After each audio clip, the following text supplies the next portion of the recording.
You ever watch a movie or read a book and just get that feeling, that little itch in the back of your brain that tells you there's something more going on than what you're seeing on the page? So, what's the deal with that? Why do some stories feel like they're holding secrets, like there are hidden rooms you haven't unlocked yet? Is that just in our heads, or are we actually onto something? Well, here's the good news. You're onto something, because they do have secrets. And today, we're going to learn how to find them. Think of it like getting a set of skeleton keys for all the stories you love. Now, the big tool we're going to use is called theory. And I know, that word can sound a little heavy, maybe a bit academic, but honestly, just forget all that. All a theory is a new pair of glasses, or a new lens. Each one lets you see the world, or a story, in a completely different way, highlighting things you would have totally missed otherwise. Okay, let's take this for a spin. We'll use a classic, Jane Eyre. With our normal reading glasses, it's a romance, right? But let's pop on our post-colonial lens. Whoa, suddenly the story is all about the British Empire and how the money funding this whole romance comes from exploiting the colonies. Now let's swap those out for a Marxist lens. The focus shifts entirely.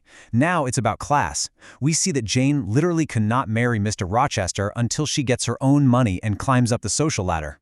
It's the same book, but with different glasses. We've just uncovered two completely different stories hiding inside.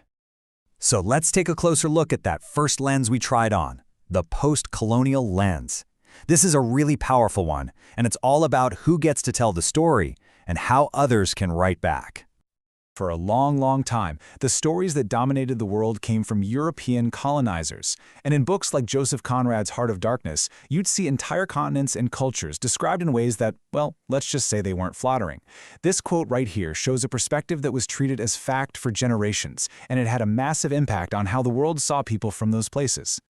Postcolonial theory, then, is the answer to that. It's a way of looking at books from countries that used to be colonies and asking, how are these writers talking back? How are they using their own stories to grab their cultural identity back from the people who tried to erase it? It's all about reclaiming the narrative. And if you want a perfect example of this in action, look no further than Chinua Achebe's masterpiece, Things Fall Apart. He wrote this book in 1958 with a very clear mission: to fight back against those colonial novels. He wanted to show the world the incredible depth and beauty of his own Igbo culture before the Europeans ever showed up. This book was a total game changer, giving millions of readers a powerful African perspective for the very first time. Okay, let's set that lens aside and pick up another one that's just as powerful, the feminist lens. And just like the post-colonial lens, this one helps us see invisible systems of power that are at play all around us. I love this definition from the incredible writer Bell Hooks because it just cuts right through the noise. It's not complicated. She says feminism is a movement to end three things: sexism, sexist exploitation, and oppression. That's it. Simple, clear, powerful.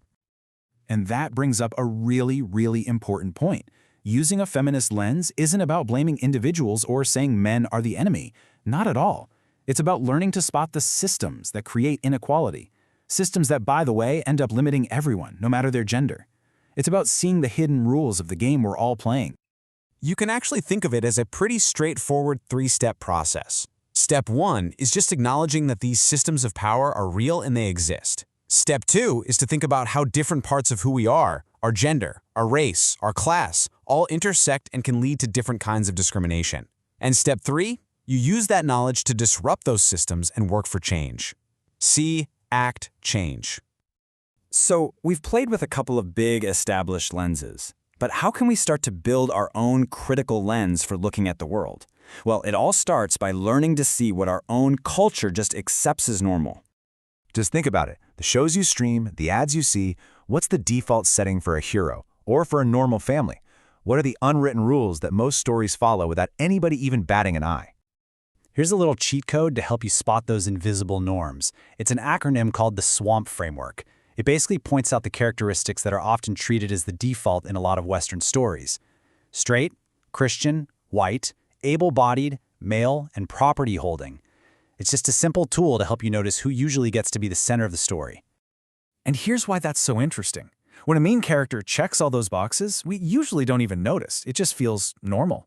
But the second a story breaks from that, the second it centers a character who isn't all of those things, it suddenly gets talked about. People call it political or brave or groundbreaking. This framework helps explain why that reaction happens. So we've dug into the post-colonial and feminist lenses, but you have to know, we are just barely scratching the surface here. There is a whole universe of lenses out there waiting to be used. I mean, it's kind of wild. There are lenses that let you analyze ideas about masculinity in horror movies, or dig into the economic systems of sci-fi worlds, or explore the psychology of family dramas. If it's part of the human experience, you can bet there's a lens to help you see it more clearly. Because at the end of the day, that's what this is all about. These aren't just stuffy academic tools for writing essays. They're practical ways of seeing. They let you see the hidden wiring, the secret blueprints that make up the stories we're told every single day. So that really just leaves us with one last question. Now that you know the lenses are there, now that you know you can pick them up and look closer anytime you want, what are you going to see differently? What secrets are out there just waiting for you?